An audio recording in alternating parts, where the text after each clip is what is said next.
On the heels of President Trump using disparaging imagery to describe African nations, new tapes have just been released by the National Archives that reveal similar language used by the late President Ronald Reagan. So let me take you back to 1971, and it was Reagan, who was, by the way, the governor of California at the time, was on the phone with then President Richard Nixon. And so during this conversation, Reagan referred to leaders of African nations as, quote, monkeys, and then President Nixon gets in his own dig. Here you go.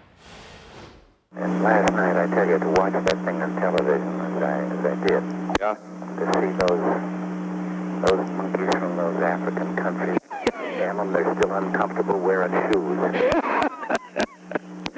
Well, and then the tail wags the dog there, doesn't it? Yeah. The tail wags the dog.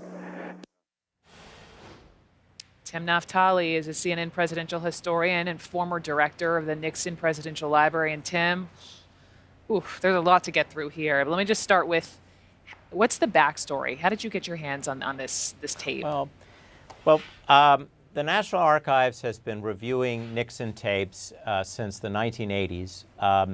Richard Nixon sued the National Archives for control of his tapes. That led to a court case. That led to a whole different review.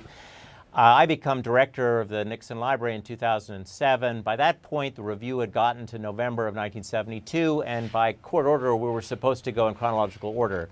The chronological review ended in 2013. National Archives then did, I was no longer there, but I have a sense of what was done. The National Archives then went to some very important preservation work on the tapes, digitized them, and then they started a re-review. They went back to the redactions, the withdrawn parts from the earliest tapes.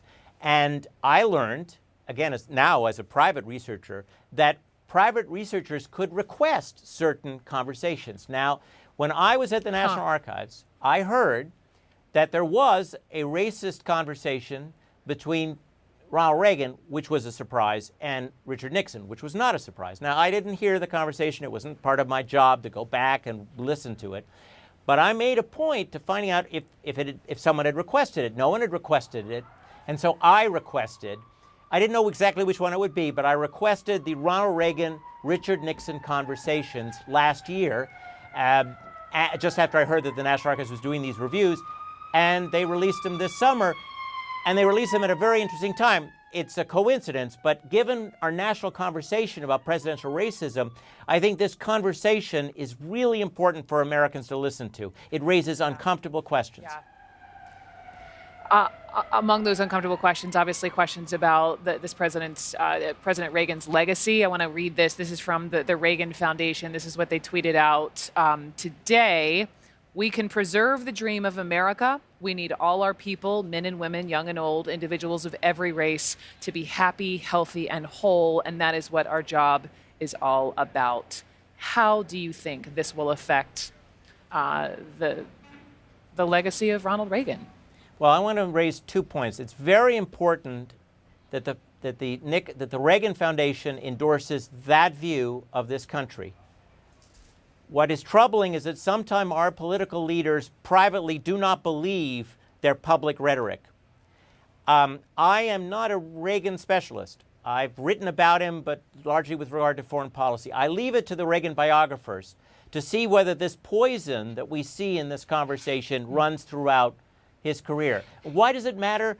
I'm not interested in future Mount Rushmores. In other words, I'm not looking to raise up certain leaders and bring others down.